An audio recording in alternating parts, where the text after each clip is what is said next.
السلام عليكم ورحمة الله وبركاته. الحمد لله وكفى وسلام على عباده الذين اصطفى وبعد. أعوذ بالله من الشيطان الرجيم. بسم الله الرحمن الرحيم. ربنا لا تجعلنا فتنة للقوم الظالمين ونجنا برحمتك من القوم الكافرين. ربنا عليك توكلنا وإليك أنبنا وإليك المصير. ربنا لا تجعلنا فتنة للذين كفروا واغفر لنا ربنا إنك أنت العزيز الحكيم. صدق الله العظيم.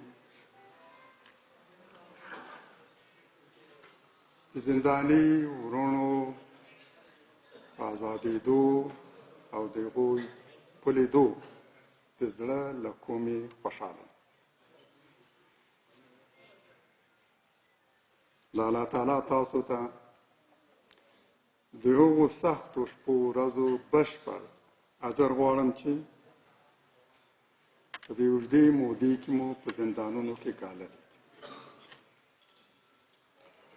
الله تعالی دې ستاسو دا ستر عبادت جهاد د جهاد په لاره کې کړاوونه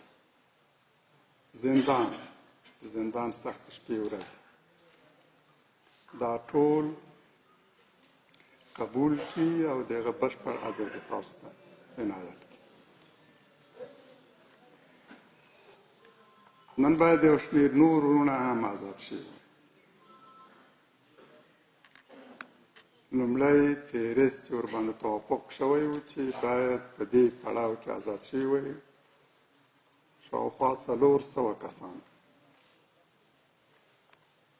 د هغو نه د 209 بندیانو دوسیې بشپړې شوې، د مختلفو فلټرونو تیر شي او باید آزاد شي.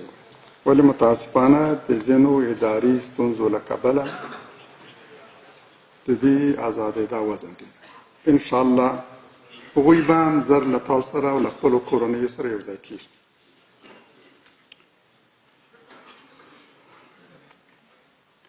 باید ډېر دمخه د حزب اسلامي ټول بندیان له قید شرط او ځنډ پرته آزاد شوي وي.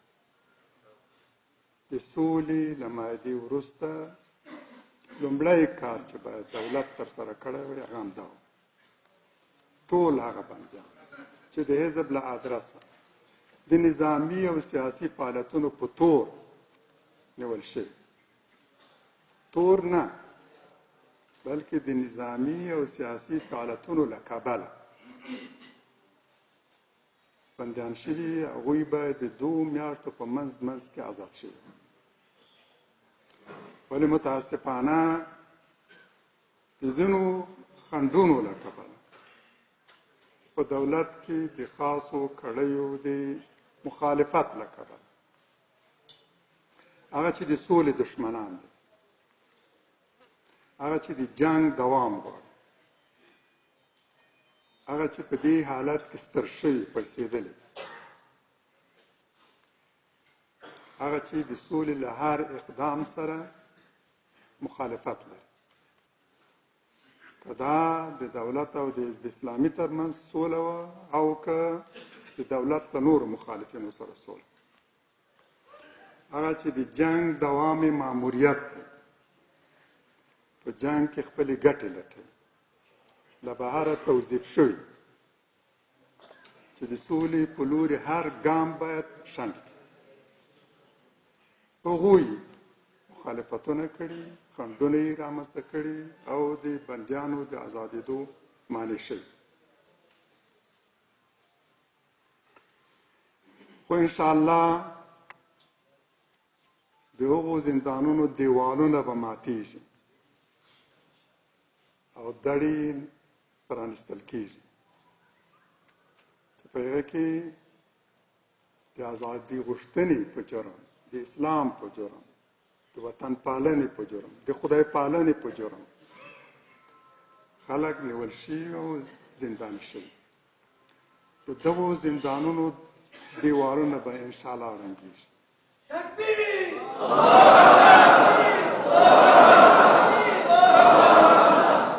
مطمئن اوسئ چې انشاءالله هغه ارمانونه به خامخا حتما او ژر ترسره کېږي چې تاسو له هغو سره ژوند کړی، په سنګرونو کې هم او د زندان په تورو خونو کې هم. هغه چې د حل لمانځه وروسته مو هم د هغه د تحقق لپاره دعا کړې، او هغه هم چې د هغه د تحقق لپاره ستاسو خولې توی شوي دي او ستاسو د ورونو همسنګرانو وینې توی شوي دي. هغه ګامونه چې د خدای په لاره کې اخیستل شوي دي، هغه د وینو څاڅکي چې د خدای په لاره کې توی شوي، دا به الله تعالی هیڅکله ضایع نه کړي. دا د خدای وعده ده، مکتوب وعده په قرآن کې، چې هغه د مؤمنانو او محسنینو اجر هیڅکله نه ضایع کړي.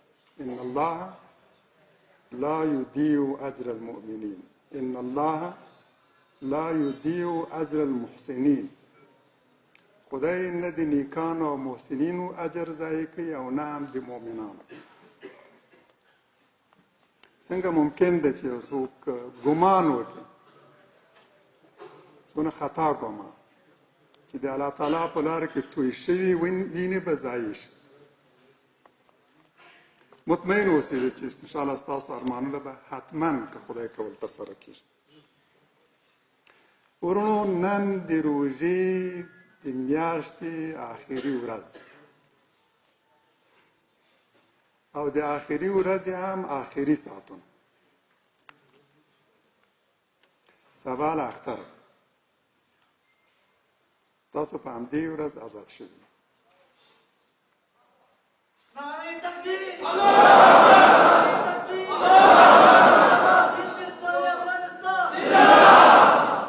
په دې جماعت کې لومړی جمع همدا زموږ او ستاسو جمع. دا جماعت ستاسو په دې غونډې افتتاح شوی او ستاسو په دې جمع افتتاح شوی. نعره تکبیر!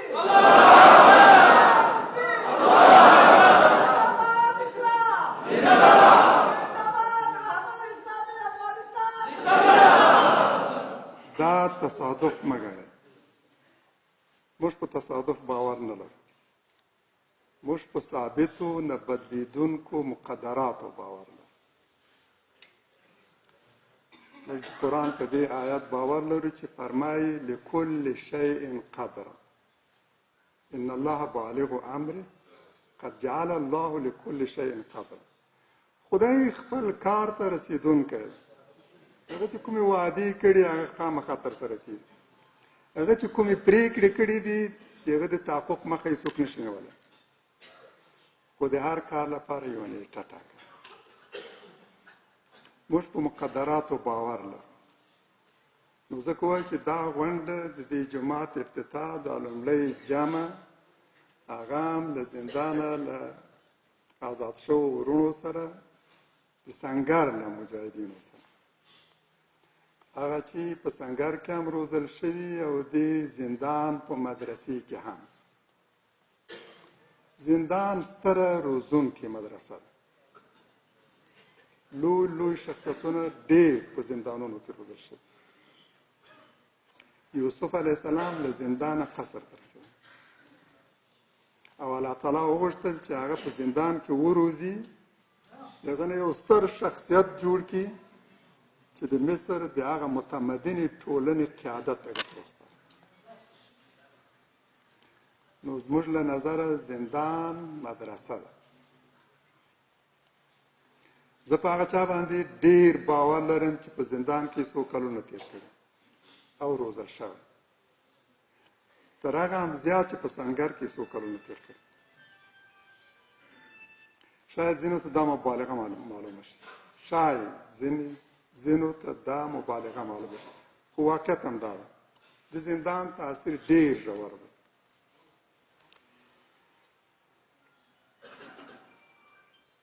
زه دا جمع او دا غونډه یو تصادف نه ګڼم.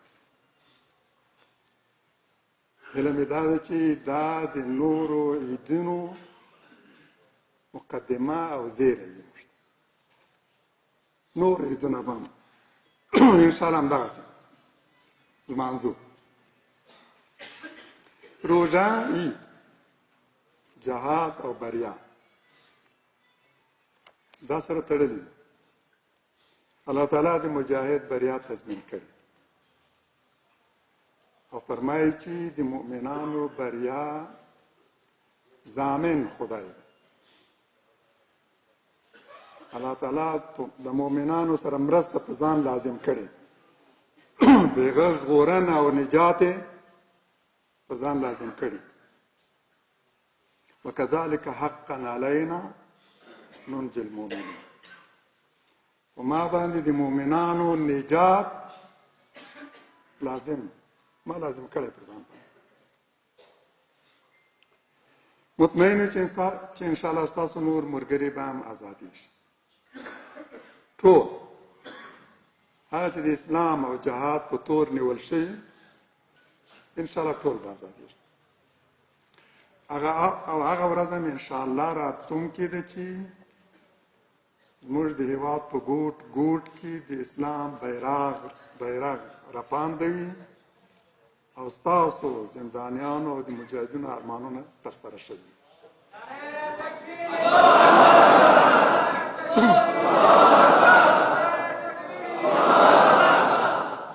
زه له ښاغلي جمهور رئیس هم او د دولت د نورو هغو چارواکو هم چې د بندیانو په ارتباط توجه کړې خپل مسؤلیت ادا کړی سره له ټولو خنډونو او موانعو هغوی د معاهدې په ارتباط التزام کړی د دې ټولو نه منندوی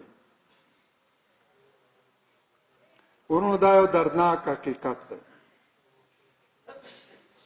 زموږ ټولنې کې هم او په نورو کې هم د تاریخ په اوږدو کې د تاریخ په هر پړاو کې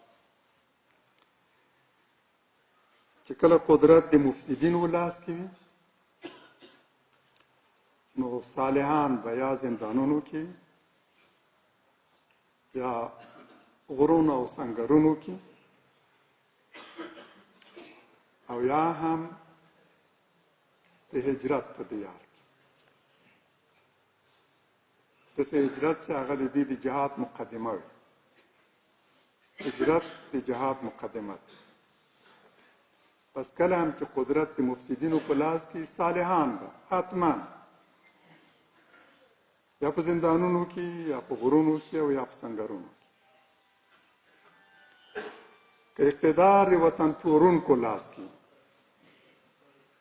نو ازادي غوښتونکي به یا په زندانونو کې یا غرونو کې او یا سنګرونو کې او که د دې عکس اقتدار د صالحانو او خدای پال ټولي په لاس کې وي د ټولنې زعامت هغوی ته سپارل شوی وي نو مفسدین غله خائنان لوټماران ظالمان دین پلورونکي او وطن پلورونکي به په زندانونو کې موږ د هغه ورځې راتلو ته په انتظار او انشاءالله دا تجربه به یو ځل بیا هم تکراریږي هماغه چې په تاریخ په وار وار تکرار شوي یو ځل بیا به تکراریږي ستاسو هغه چې عمر یې لږ زیات دی شاید په یاد ولري چې هغه مهال چې قدرت د شاهي خانات کورنۍ لاس کې د شاهي نظام په وخت په زندانونو کې یوازې هغه و چې سیاسي زندانیان چې د شاهي رژیم مخالف دې مخالف چې قدرت د یو کورنۍ په لاس کې یوازې دوی سیاسي زندانیان او کله چې د 1952 کال د سرطان د میاشتې په 14مه د کمونستانو له لوري د سردار داود تر قیادت و زعامت لاندې کودتا وشوه، شاهي رژیم نسکور شو او په قدرت کې کمونستان شریک شو. نو زندانونه له هغو ډک شول چې اسلام او خپل هېواد ته ژمن وو. د اسلامي نهضت تر 300 زیات لوړ شخصیتونه زنداني شول چې له دوی نه یې ځینې په اعدام محکوم شو او ځینې هم په ډله ییزه توګه د دمزنګ په زندان کې په شهادت ورسېدل او په ډله ییزه توګه د پلچرخي پولیګون کې د همدغه زندان څنګ ته چې تاسو کې څو کلونه تېر کړل، همالته په لویو لویو قبرونو کې ډله ییزو قبرونو کې دفن شو. بیا کله چې اقتدار کمونستانو ته په لاس ورغی، په بشپړه توګه خپل حامي و مربي و خپل قائد و زعیم یې هم په ار کې ووژل. د هغوی له نظره هر ازاد غوښتونکی مؤمن افغان دشمن، هغوی هر افغان ته چې ازادي غوښتله، خدای پال و، هغه ته یې دشمن په سترګه کتل. هغوی یې نیول، هغوی یې وژل، د هغوی کورونه یې ورانول او له خپل هېواد یې وتلو ته اړ کول. 6 میلیونه افغانان هغوی مجبور کړ چې له وطنه ووځي. 6 میلیونه افغانان. کله چې شوروي ځواکونه راغلل، هغوی زموږ هېواد اشغال کړ. بیا هم هر خدای پال، وطن پال او هر آزادي غوښتونکی افغان د دوی له نظره ستر او خطرناک دشمن. زندانونه یې له دوی ډک کړل. کله چې د ناټو ځواکونه راغلل، د ناټو ځواکونو هم چې د روسانو په لاس پیل شوی جنگ هغوی ته په میراث پاته و،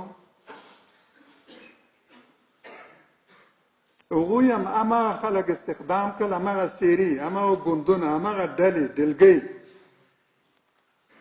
استخدام کړي چې شوروي ځواکونو استخدام کړل.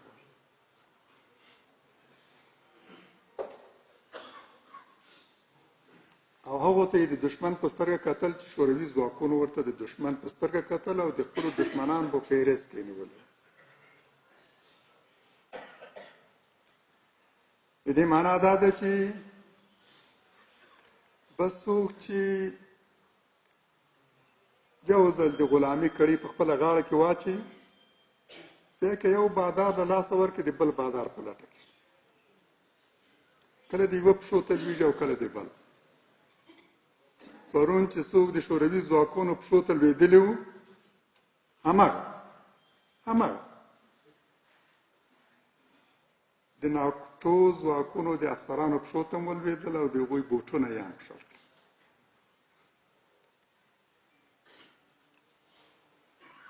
بیا هم زندانونه له هغو ډک شول چې د بهرنیو ځواکونو حضور یې نه منل.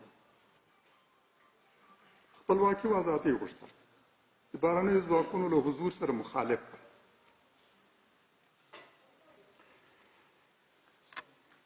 زه باور لرم چې انشاءالله ټول زندانیان به ازادېږي.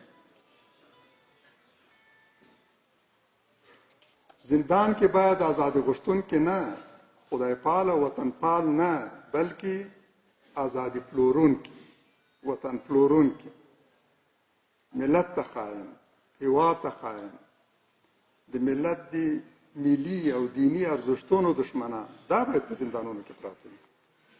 نه تاسو، نه ستاسو ملګري، نه هغه چې ستاسو پلار درومي. نعرې تکبیر! نعرې تکبیر! وایي دښمن د پاکې خاورې د افغان به ماتوم، دښمن د پاکې خاورې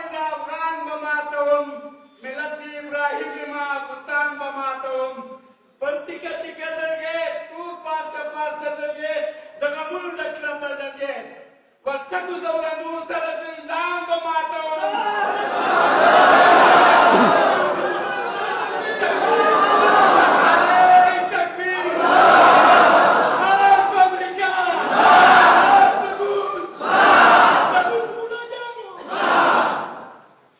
زندان ته تګ د پیغمبرانو علیهم السلام سنت دی.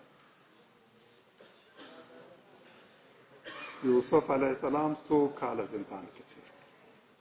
بضع سنین قرآن په همدې صیغه دی 100 کلونه تر 10 څخه کم. ابراهیم علیه السلام زندان ته تللی مخکې له هغه نه چې اور ته غورځول شي. عیسی علیه السلام زندان ته تللی او زموږ پیغمبر علیه السلام فرمایي چې داسې امتونه او پیغمبران هم تیر شوي چې هغه د خپل امت په شمول په ځمکه کې ښخ کړی شوي او په سر یې ارې کش شوي. بس دا د ایمان لار ده. خدای ته د رسېدو لار له لوړو ژورو کږلېچونو پیچومو ډکه لار. څوک چې خدای ته رسېدل غواړي دې ته به چمتو وي. په دې لار د لوړ عزم او همت خاوندان تللی شي. قربانۍ ته چمتو شخصیتونه په دې لارګانو ښودی شي. هماغسې لکه چې قرآن فرمایي فلیقاتل فی سبیل الله الذین یشرون الحیاة الدنیا بالآخرة ومن یقاتل فی سبیل الله فیقتل او یغلب فسوف نؤتیه اجرا عظیما. نو د الله تعالی په لار کې د هغه وجنګېږي چې د دنیا ژوند د خپل هر څه چې په دنیا کې لري دا د آخرت په بدل کې پلوري قرباني کوي. یوازې دغه قربانۍ ته چمتو شخصیتونه کولی شي د خدای لوري ته په دې لوړو ژورو ډکې لارې ګام واخلي او مخکې لاړ شي. دا د بې عزمه ضعیف النفسو ډارانو جبونو لار نه ده. اجازه راکړئ زه د یوسف علیه السلام په ارتباط په قرآن کې 2 آیتونه راغلي د هغو ترجمه او مختصر شرح وړاندې کړم. قرآن د یوسف علیه السلام دا وینا چې زندان ته له تلونه مخکې کړې په دې صیغه او الفاظو یادوي. قال رب السجن احب الی مما یدونني الیه والا تصرف عني کیدهن اصب الیهن واکن من الجاهلین. ای زما ربه ما ته زندان تر هغه څه ډېر غوره دی ډېر ګران او محبوب دی چې دا بدلمنې ښځې مې ورته بلي. څه ته چې هغوی ما بلي تر دې زندان ته ډېر غوره ده. زندان ته یې تر قصر ترجیح ورکړه.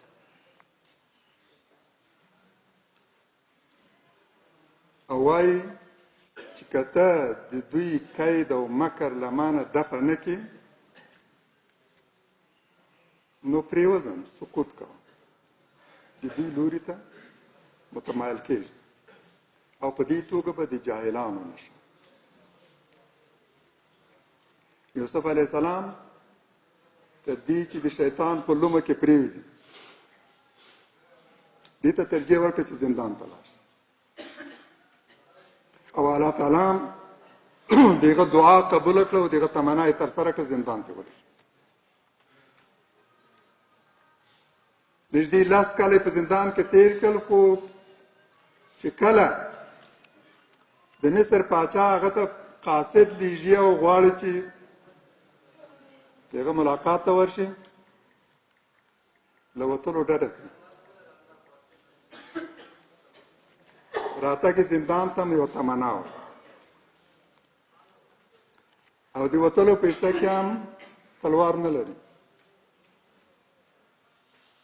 دی شرط وضع کوي د دې په ځای چې د پاچا او دولت شرایطو ته تسلیم شي دی شرط وضع کوي په دې صورت له زندانه وځم چې معلومه شي د هغو ښځو مېرمنو قصه څنګه وه د چا د تورو اتهام له کبله چې زه زندان ته لېږل سوی لومړی باید دا تصفیه وشي حقیقت څرګند شي بیا به درومم پادشاه په قصر کې یو زنداني ته منتظر دی او خپل خاص استازی یې هغه ته ورلېږلی هغه له زندانه وتلو ته تلوار او تلوسه نه لري بلکې وایي لومړی باید موضوع تصفیه شي بیا به زه له زندانه وځم همداسې کېږي کله چې یوسف علیه السلام په زندان کې دی هغه له زندانه مدرسه جوړه کړې هغه له زندانه د مبارزې سنګر جوړ کړی هغه په زندان کې یو داعي دی قرآن د هغه د دعوت دا برخه په دې صیغه رااخلي له دوو هغو زندانیانو سره چې ده په څېر بې ګناه ول او زندان ته لېږل سوي وو او هغوی خوب لیدلی له دنې د تعبیر غوښتنه کړې هغه مخکې لیدنې چې د هغوی خوب تعبیر کې هغوی ته یې دعوت پیل کړی او قرآن د هغه د دعوت هغه الفاظ په دې توګه راغلي ما كان لنا أن نشرك بالله من شيء ذلك من فضل الله علينا وعلى الناس ولكن أكثر الناس لا يشكرون موږ ته نه شایي موږ انسانانو دا نه شایي چې د الله تعالی سره بل څوک په عبادت کې شریک کو د بل چا په وړاندې سر ټیټ کو او د بل ته لاس توش کو د موږ سره دا نه شایي او دا د الله تعالی یو فضل دی په موږ هم په ټولو انسانانو باندې هم چې هغوی ته وایي له خدای سره بل څوک مه شریکوئ د بل چا په وړاندې سر مه ټیټوئ بل ته تمه مه لرئ له بل نه ویره مه لرئ دا چې الله تعالی موږ په دې ماموره کړي دا د الله تعالی یو لویه پیرزوینه او فضل دی په موږ هم او په ټولو انسانانو هم خو ډېری خلک د دې لوی او ستر نعمت شکر نه کوي دا چې موږ ته الله تعالی وایي چې له خدای نه پرته باید د بل چا په وړاندې ستاسو سر ټیټ نه شي بل چا ته رکوع ونه کوي ستا د رکوع معنا دا ده چې ته به بل ته سر نه ټیټوي ستا د سجدې معنا دا ده چې د بل پښو ته به نه لویږي دا رکوع سجده تا ته د ازادۍ درس درکوي دا د الله تعالی لوی پیرزوینه ده خو ډېری خلک د دې لوی او ستر نعمت شکر نه کوي یا صاحب السجن أأرباب متفرقون خیر ام الله الواحد القهار ای زما د زندان مرګرو آیا دا بیل بیل متفرق اربابان او خدایان غوره دي او که یوازنی ځواکمن او مسلط خدای دا ښه ده چې موږ د یوه خدای په وړاندې سر ټیټ کړو او که د متعددو خدایانو په درګاه او بارګاه کې زموږ سر ټیټ ما تعبدون من دونه الا اسماء سميتموها انتم وآباؤكم ما انزل الله بها من سلطان لا الله تعالی پرته چې تاسو د کوم څه عبادت کوئ داسې خوشي نومونه دي چې تاسو او ستاسو پلرونو وضع کړي دي نومونه دي محتوا نه لري هسې تاسو او ستاسو پلرونو دغو دروغجنو معبودانو ته څه منسوب کړي دي چې حقیقت نه لري او الله تعالی د هغوی په ارتباط هیڅ دلیل او برهان او سلطان هم نه دی نازل کړی دا بې دلیله عبادت دی چې څوک له خدای نه پرته د بل چا په وړاندې سر ټیټوي ان الحکم الا لله حکم یوازې الله لره دی پریکړې یوازې د غلو لورې کېږي. ټولې پریکړې له عشره صادر کېږي. ستا د رزق، ستا د روزي، ستا د عزت، ستا د ذلت، ستا د بریا، ستا د ناکامي، دا پریکړې له عرشه صادر کېږي. حکم یوازې الله لره ده. د حکم مرجع عرش ده. پریکړې ټولې له هغه ځایه صادرېږي. ان الحکم الا لله امر الله تعبدو الا اياه. هغه امر کوي چې له ده پرته د بل چا عبادت ونه کوي. یعنې هغه ستاسو د ازادۍ امر کړی. سرلوړ یو آزاد اوسېږي. له خدای پرته د بل چا په وړاندې سر مه ټیټوئ. ذلک الدین القیم.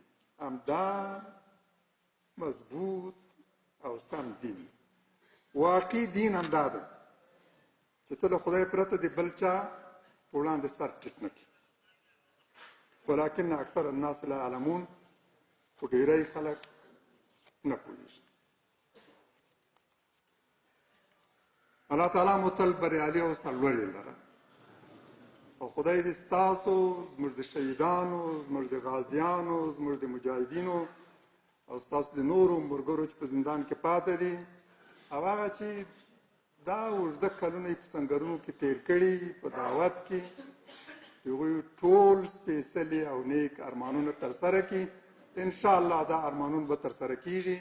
اقول قولي هذا استغفر الله لي ولكم والسلام عليكم ورحمة الله وبركاته.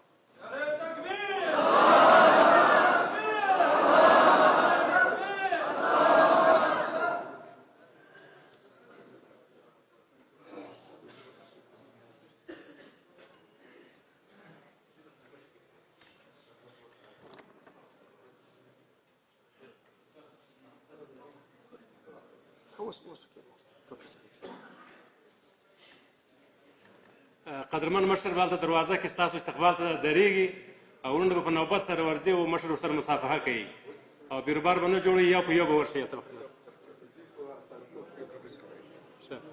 ستاسو په استازیتوب باندې څو خبرې کوي. بسم الله الرحمن الرحیم. ډېره مې انتظار نه باسم. تاسو هم کورو کې خلک په انتظار دي. د بګرام د زندان په نمایندګي باندې مولوي صاحب امین الله به راسي، خپل لنډ مختصر وینا به وکړي. مولوي صاحب امین الله مهرباني وکړئ. داسې راځئ.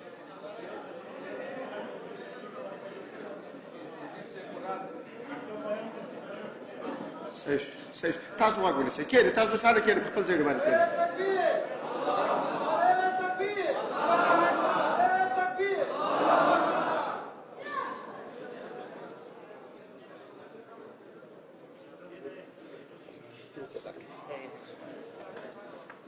السلام عليكم ورحمة الله وبركاته.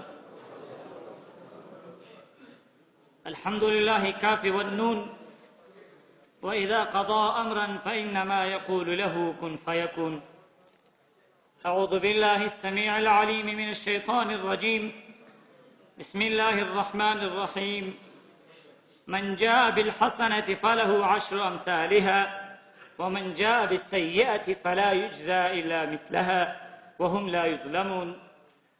أيضا قال الله تعالى: قل لن يصيبنا إلا ما كتب الله لنا هو مولانا وعلى الله فليتوكل المؤمنون.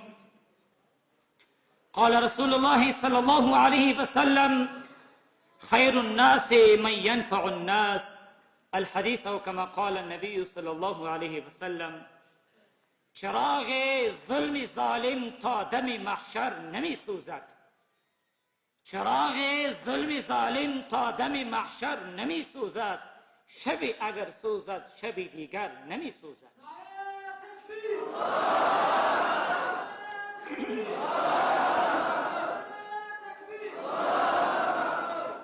زما عزتمندو مسلمانان ورونو، زه دومره جرأت ځان ته نه ورکوم چې د مشرانو او د تاسو سپېڅلو مجاهدینو په مخ کې زه تقریر وکړم.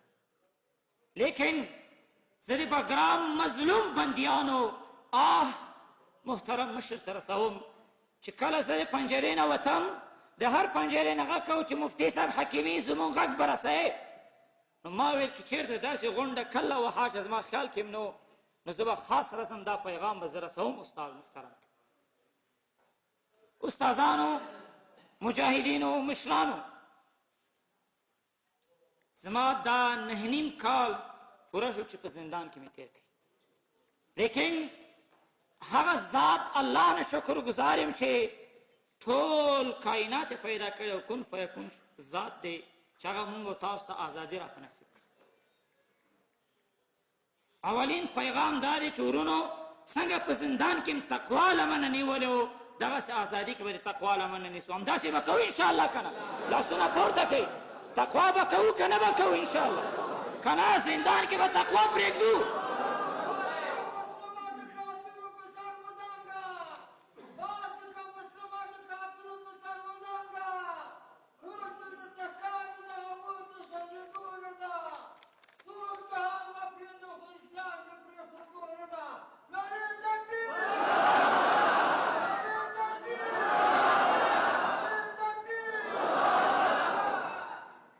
هغه مرحله چې زه د پل چرخي نه بګرام ته انتقال سوم هغه زه نه یادوم چې زما شخصي مسئله ده، لیکن الله ته معلوم دی چې ما د ایمان معامله نه دی کړې. زه بګرام ته انتقال شوی، ما خپل ایمان ساتلی دی او زما په شانتې دا زرهاو مجاهدین خپل ایمان ساتلی دی. لیکن بګرام ته چې ور داخل شوم دا مې ویلې چې پل چرخي مهمان خانه ده، پل چرخي نظارت خانه ده، بګرام قصاب خانه ده. محترم مشره د زندانیانو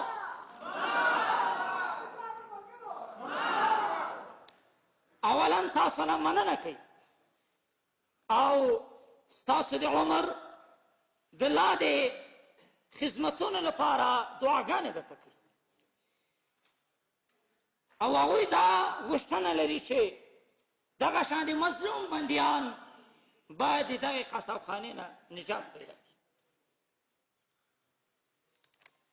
دا پیغام لري چې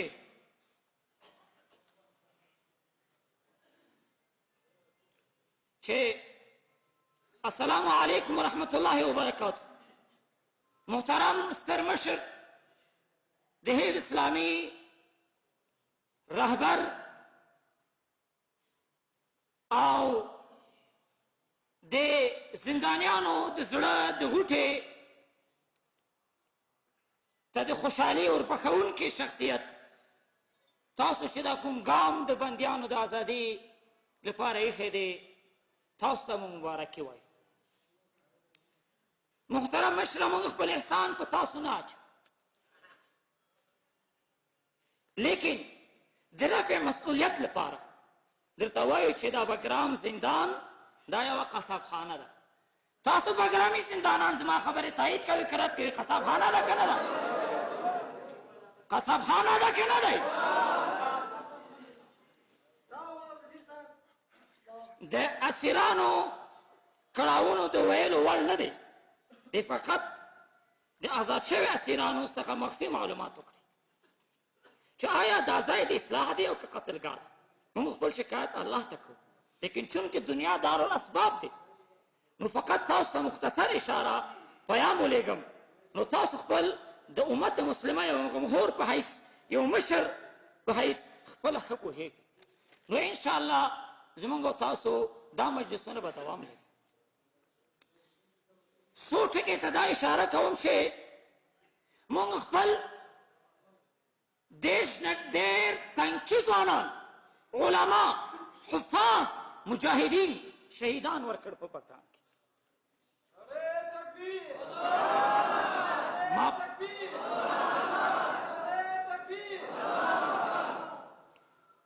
ما په یوه غونډه کې دا مشرانو ته وویل د بګرام چې تاسو خو د بشري حقوقو دعوه کوئ، دا بشریت دې ته وایي که سرطان مرض هم پراستامول، که بواسیر مرض هم پراستامول، لیکن هغه بارها سیلګارډ برواچ هغه بار ته چې درېږي هغه انګلیش استعمالېږي، هغه برواچ هغه دروازه خلاصي، هغه پورته هغه چھت کې چې درېږي هغه د هټلر په طرز کوم زندان جوړ دی او بیا هغه ته سیلګارډ دغه ته چغې وه، بیا به اضافت راځي، بیا به تر څو چې راځي مریض به زفت کوي، هغه هم بیا به انتقالېږي یا به نه انتقالېږي. سرانجام حالات خراب دي. لیکن مونږ زندان نه درسګاه جوړو. الحمدلله زما ناشیز د لاس نه د 300 نه ډېر شاګردان فارغ شوي دي. داسې ما نه غټ مشران علما شته چې هغو نه ډېر شاګردان فارغ شوي دي. لیکن بنګرام کې مونږ ته ځای نه میسر دی. پنجره کې مونږ ته استادان نه پرېږدي، کتاب نه پرېږدي. په یواز کتاب راته راوړي د عقیدتي په نوم په تلاشي کې بېرته رانه وړي. دوی خو راته نه راکوي. یا کوم کتاب راوړي؟ ناول. څنګه ناول؟ د دوو خاوندو څښتن، د دوو یارانو انډیوال او فلانکې اوګستان کې. مونږ ورته چې مونږ مجاهدین یاستو، اسلام په نوم بندیان یاستو. مونږ ته هغه کتابونه راوړه چې د قرآن حدیث موافق، لیکن دا مونږ ته نه راوړه. ډېر هغه بندیان دي قیدونه یې پوره دي، نه خوشي کېږي. یو رئیس جمهور فرمان ورکوي د 1493 د 5 تاریخ په 5 میاشت 5 تاریخ باندې رئیس جمهور حامد کرزی د 15 غالبا چې نمبر شماره فرمان کمیسیون تقویتی چې فرمان تقویتی به د مشهور دی، هر یو بندیانو ته 10 کاله 12 کاله 8 کاله 9 کاله تخفیف ورسېدل. لیکن محترم چې زه به اوسه د مجلس آداب مراعاتوم، خو دا اوسنی چې کوم ځان ته مشر وایي اشرف غني، دا د ټولو نه یې واغېستل، تنکي ځوانان یې واچول، ټول یې لیونیان کړل، ټول یې لیونیان. حضرات ورونو، مجلس آداب مراعات کوي، الله ته پرېږدو، الله ته پرېږدو. مونږ خپل انتقام څه شي الله ته پرېښی، الله به انتقام ترې اخلي. خیر آداب مجلس و انشاءالله. نو دغه شانتې 9 کسان چې د دغې ستاسو پروسه کې نومونه راغلي بېرته کینسل کړي، چې د ډېرو حدو سره چې هغوی د خپل ایمان معامله نه ده کړې، هغوی هلته پاتې دي. دا غور او با جدیت سره وشي. نو دغه شانتې کوم بلاکونه چې دي لکه شو بلاک، لکه نور تکالیف، خوب نه ویستل او دغه شانتې نور هم مشکلات چې وخت نه نیسم، د انانسر لخوا پرسم راغلی او موږ ته 15 دقیقې وخت راکړل شوی، اوس هم ډېرې کورې ودان چې موږ مسلمانو ته وخت راکړل شو. نو بناً دومره مشکلات دي، د دغې مشکلات له خاطر سرانجام دا تقاضا ده د بګرام د بندیانو چې نور یې موږ پلچرخین ته انتقال شي. او دلته کې چې موږ زندان کې چې د بشري حقوق دعوه کوي، موږ ته هغه د بشري ازادیت باید راکړي، موږ ته د بشریت هغه ازادیت راکړي، یو انسان په شکل خو راته وګوري. زموږ ځوانان په پلچرخي کې ځوم، جوړ راغی پوډري ووتل، جوړ راغی ایروني ووتل، قمارباز ترې نه جوړ شو. لیکن مونږ به چې د دوی مخه نیول، مونږ به د بلاکونو نه چینچېدلو. دلته هم حالتونه روان دي.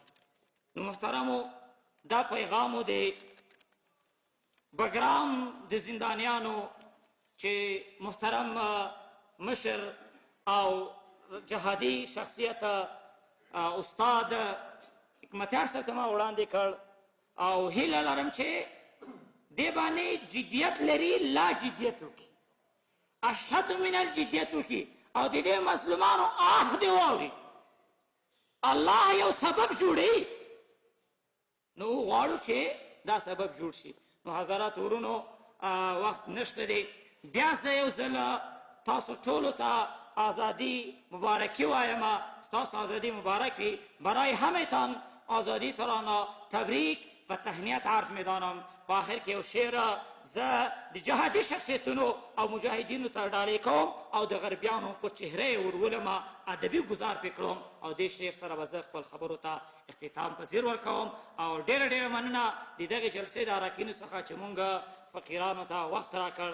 الله دې مونږ ته هغسې ژوند راکړي څنګه چې په ګرام کې هم د تقوا ژوند کول، دلته دې مونږ ته د تقوا هم ژوند داسې راکړي تر څو چې الله ته شرمنده نه شو. الله دې مونږ خپل محشر کې سرلوړی لري او د نبي علیه السلام شفاعت مونږ ته رانصیب کړي او وطن کې مو اسلامي نظام راوړي. اسلام غواړو، ځواب راکړي، غواړو اسلام په لاره کې قرباني غوښه ورکوئ، اسلامي نظام غواړئ، نو بیا د اسلام پالو سره ملګري شئ.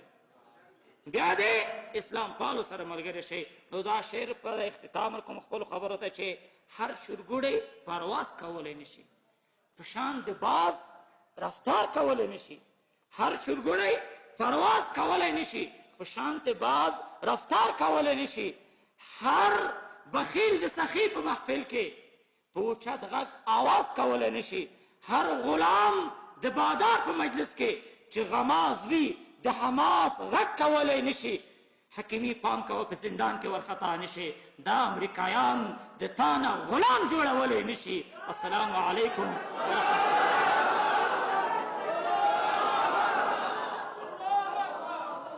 السلام علیکم ورحمة الله وبرکاته. واخر دعوانا الحمد لله رب العالمین. تاسو نه ډیره مننه. ازادي مو مبارک وي.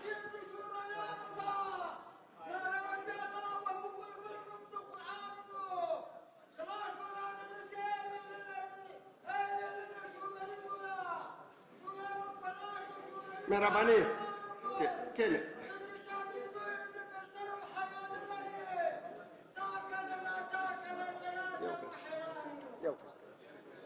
بس دوستانو خواهش کوم چې شعار مو ورکوئ. نور یو خو ماښام رانږدې ده، تاسو هم لرې ځئ کورونو، تاسو انتظار کوئ.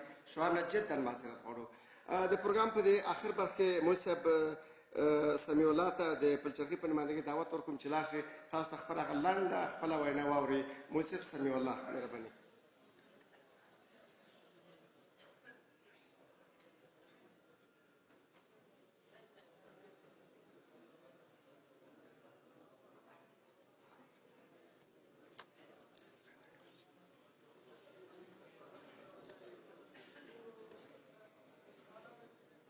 الحمد لمن له البقاء والقدم، الحمد لمن له البقاء والقدم، ولمن ليس له الفناء والعدم، والصلاة والسلام على نبيه الأكرم. أما بعد، فأعوذ بالله من الشيطان الرجيم. بسم الله الرحمن الرحيم. ولا تهنوا ولا تحزنوا وأنتم الأعلون إن كنتم مؤمنين. صدق الله مولانا العظيم. طول درود الشريف. اللهم صل على سيدنا مولانا محمد وعلى آل سيدنا مولانا محمد.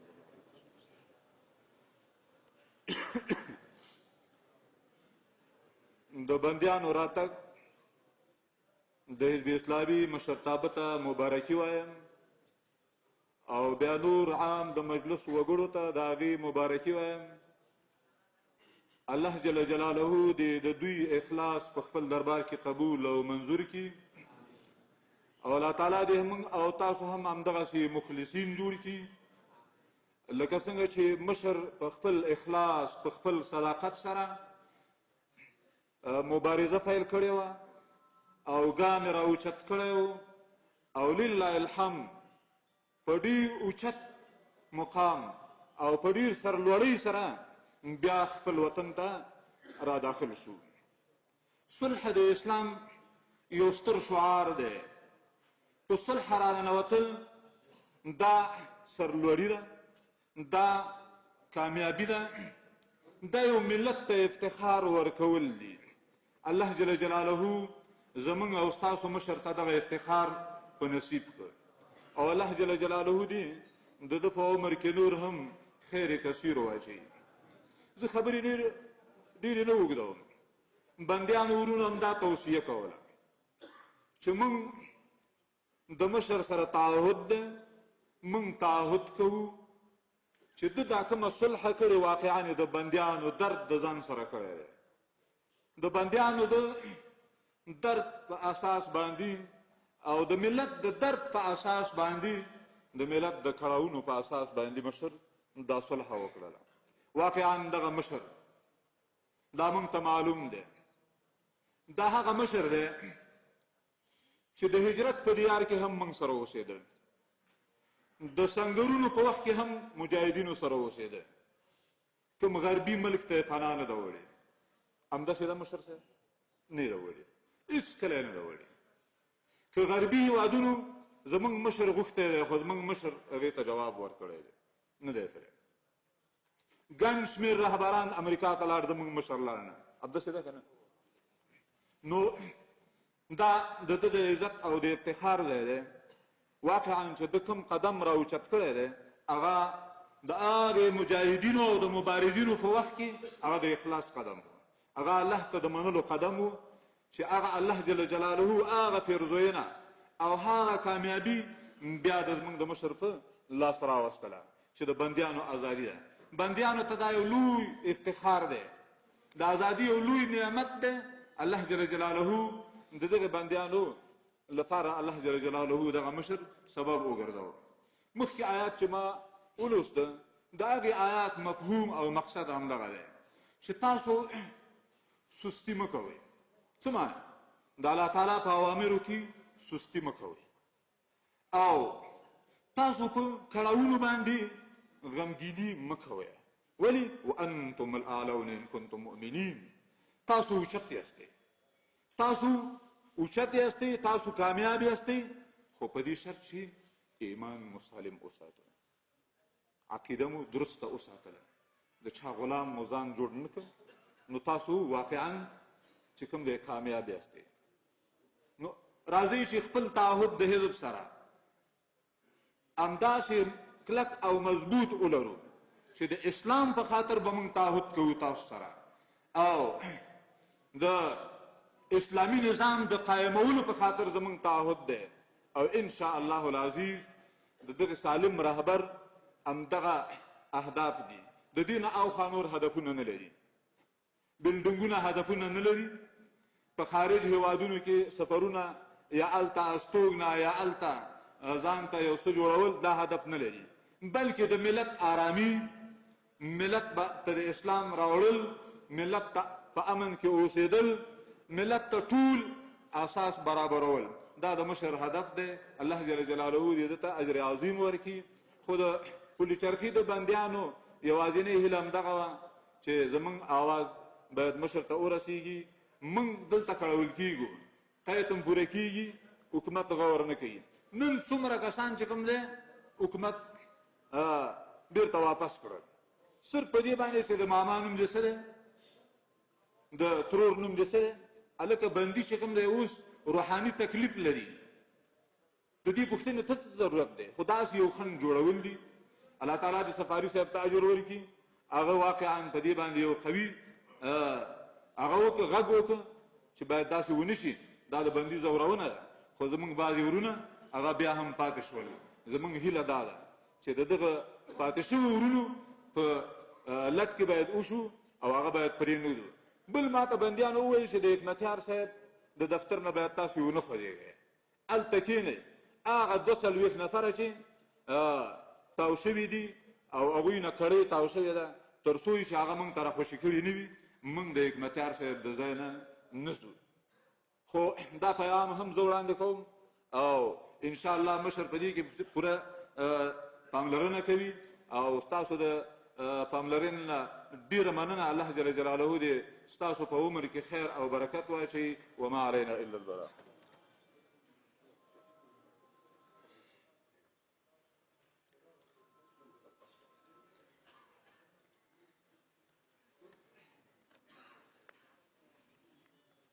اجازه راکړئ د ورونو د دې څو مطالبو په ارتباط هم مختصر عرایض ولرو. ورونو، موږ له دې نظام سره هم جنګېدلي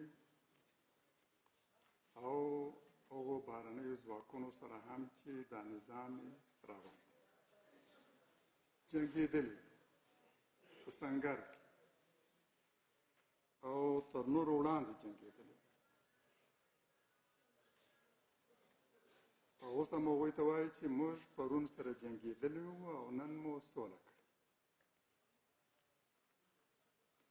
موږ له جنګ وروسته د دې نظام سره سوله کړه. کله چې مو احساس کړه چې اوس وسله اخیستل او سنګر ته تګ او له اسلام و دین و هېواد دفاع کول دا یو مسؤلیت دی. وسلوال جهاد د اسلام و د وطن و د هېواد و د ولس په ګټه ده. سنګر ته لاړو، تر ټولو وړاندې سنګر ته لاړو او اوس مو وضعیت داسې وموندو چې سوله هم هم د اسلام په ګټه ده هم زموږ د هیواد په ګټه. اوس جنګ داسې بڼه غوره کړې چې په هغه کې یوازې افغان لري. تېر کال 36,000 افغانان په دې جنګ کې وژل شوي. په دې کې په زرو کې یو هم خارجي نه ده. 36,000 وژل شوي افغانان دي، خو 6 بهرنیان نه دي وژل شوي، او دا 6 بهرنیان هم په سنګر کې نه دي وژل شوي، بلکې امنیتي ځواکونو کې سرتېرو خپل د ټوپک میل راړولی ده او دوی ډزې کړې دي، وژل شوي. اوس مو جنګ دغسې وموندو، پرېکړه مو وکړه چې اوس سوله د اسلام په ګټه. باور وکړئ چې سوله تر جنګ ډېر ګران کار دی. سوله تر جنګ ډېر جرأت غواړي. سوله تر جنګ ډېر په خدای باندې توکل غواړي. همدا وجه ده چې الله تعالی هغه ځای کې چې د سولې لارښوونه کوي وایي چې فتوکل علی الله، سوله وکړه او په خدای توکل وکړه. په اسلام کې هم سوله شته هم جنګ. موږ هم په جنګ باور لرو هم په سوله. الله تعالی د دې دواړو له د یوه انتخاب مسلمان ته پرېږدي. هغه به خپل فهم او بصیرت نه استفاده او د خپلو ظروفو شرایطو ته په پام سره دا پرېکړه کوي چې اوس وسله واخلي او دښمن سره وجنګېږي، او کله دښمن سره په خپلو شرایطو باندې سوله وکړي. موږ سوله کړې او د سولې په نتیجه کې داسې ځای ته راغلي یو چې هلته زموږ رقیبو، حریفو او حتی نه پخلا کېدونکی دښمن مسلط، اقتدار او واک د په لاس کې. موږ سره له دې سوله کړې، په خپل رب مو توکل کړ. الحمدلله له نتایجو نه هم راضي یو. همدا چې ستاسو له زندانه راوځئ دا یوه نتیجه ده. تر تاسو مخکې آزاد شوي دي او له تاسو نه وروسته به م انشاءالله ډېر ازادېږي. دا چې نن موږ دلته ناست یو، خپله هماغه خبر چې پرون مو په غرونو او سنګرونو کې کوله دلته یې کوو، دا یو لاسته راوړنه ده. دا چې ته زما زنداني ورور دلته د سټیج په سر هغه خبر کوي چې په زندان کې او له زندانه مخکې په سنګر کې دې کوله، دا یو لاسته راوړنه ده، لویه لاسته راوړنه. موږ له هغو نه ممنون یو واقعا چې صادقانه غواړي افغانستان کې جګړه پای ته ورسېږي او سوله راشي. ما په خپلو خبرو کې ویل زه له جمهور رئیس نه منندوی یم او له ټولو هغو چارواکو هم چې د سولې په وړاندې ژمن دي او غواړي جنګ پای ته ورسېږي او په هېواد کې سوله راشي. تاسو د شکایت حق لرئ. واقعا په بګرام کې چې څه تیریږي هغه د نظام لپاره هم یو لوی تور داغ دی، ننګ او پیغور دی، او د بهرنیو ځواکونو لپاره هم. هلته له زندانیانو سره وحشیانه سلوک کېږي، دا یو واقعیت دی. موږ یو هیات لېږلی و، د پارلمان ځینې غړي تللي وو، د بګرام وضعیت یې لیدلی. د هیات مشر ویل چې ما کله د هغوی وضعیت ولیدلو نو خپلې اوښکې مې نه شوی تم کولی. همدا خبرې چې تاسو نن دلته په سټیج وکړله او دا د رسنیو هم واخیستله، هیله ده چې دا له سانسور پرته په تلویزیونونو کې هم منعکس شي، چې مولوي صاحب محترم ویل چې دا قصابخانه ده، بګرام قصابخانه ده، قتلګاه ده. واقعیت همداسې ده. څوک چې دې باعث ترې وشرمېږي، دغو زندانیانو ته څه ځواب لري؟ دا د دوی لپاره د ننګ او د پیغور خبره ده که غیرت لري او که رښتیا په خدای باور لري او په انسانیت باور لري. صحیح ده، زه تا سره جنګېدلی یم، نن ستا په لاس کې زنداني یم، خو ستا سلوک باید له ما سره انساني وي. دا زما حق ده. اسلام خو پرېږده که ته انسان هم وي او که ته واقعا د بشر په حقوقو باندې باور لري، دروغ نه وایې، نو دا د دې زنداني حق ده چې له هغه سره انساني سلوک وشي.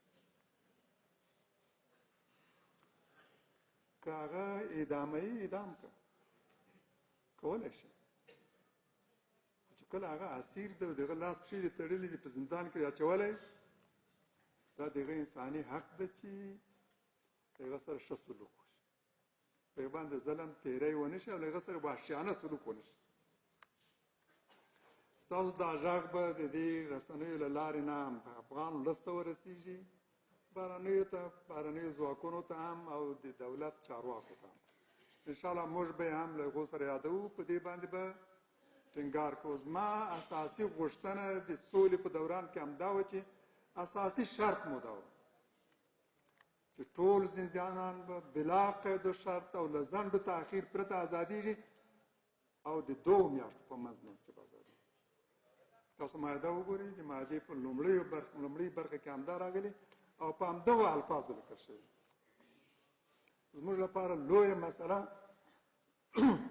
زندانیانو ازادولو، د مهاجرینو بیرته اسکان و چې شمېر یې 10 میلیونه ته رسېږي اوس، او د بهرنیو ځواکونو د وتلو لپاره معقول مهالویش وړاندې کول.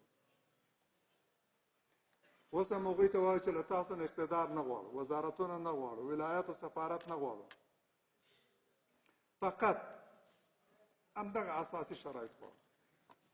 زموږ د په شرایطو کې یو مهمه موضوع دا ده چې شفاف او عادلانه انتخابات به ترسره کېږي، په نتیجه کې به یو دروند پارلمان رامنځته کېږي.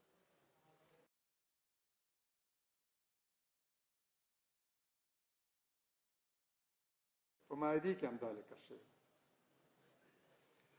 موږ له تاسو نه شفاف او عادلانه انتخابات، د بندیانو ازادول غواړو، د مهاجرینو اسکان غواړو، او د بهرنیو ځواکونو د وتلو لپاره معقول مهالویش غواړو.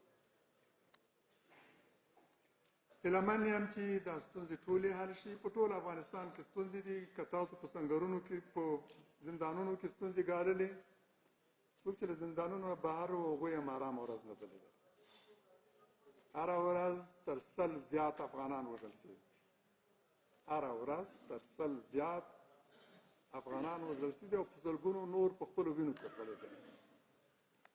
هر کور کې ماتم دی او داسې کور نشته چې هغه د شهید یتیم ونه لري. انشاءالله دا توره شپه به خدای ختموي او افغانستان کې به سوله او امن راځي، د جګړې ټغر به ټولېږي او زموږ د مؤمن ولس د خوښې سره سم اسلامي حکومت به قایم شي. د دغې ورځې د رارسېدو په هیله اقول قولي هذا استغفر الله لي ولکم والسلام علیکم ورحمة الله وبرکاته. تاسو بله خبره وکړه؟ ستاسو دا پاتې ملګري چې په لیست کې ول او پاته شول، دا هسې د ځینې اداري هغو له کبله پاته شوي دي. وعده یې کړې ده چې په همدې اختر کې او لا د اختر نه 1 ورځ وروسته به ازادېږي. مطمئن اوسېږئ او که دلته پاته کېږئ بس ښه راغلاست وایو، دا ستاسو خپل کور دی. خدای مو خوشحال لري. تاسو کښېنئ دوستانو، دعا به مو وکړو. سبحانك اللهم وبحمدك نشهد ان لا اله الا انت نستغفرك ونتوب اليك. ربنا اغفر لنا ذنوبنا واسرافنا في امرنا وثبت اقدامنا وانصرنا على القوم الكافرين وانصرنا على القوم الكافرين وانصرنا على القوم الكافرين.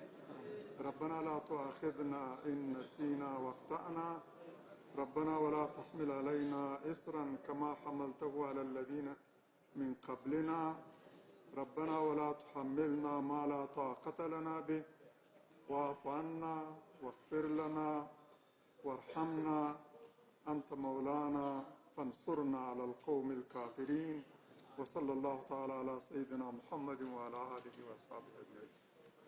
دوستانو تاسو خپل ځایونو باندې کښېنئ. مشر تاسو سره خدای پاماني کوي له ټولو زندانیانو وروڼو سره او باقي ورځې مخکې نه راځي. بغیر د زندانیانو نه څوک په قطار باندې یو کس بجي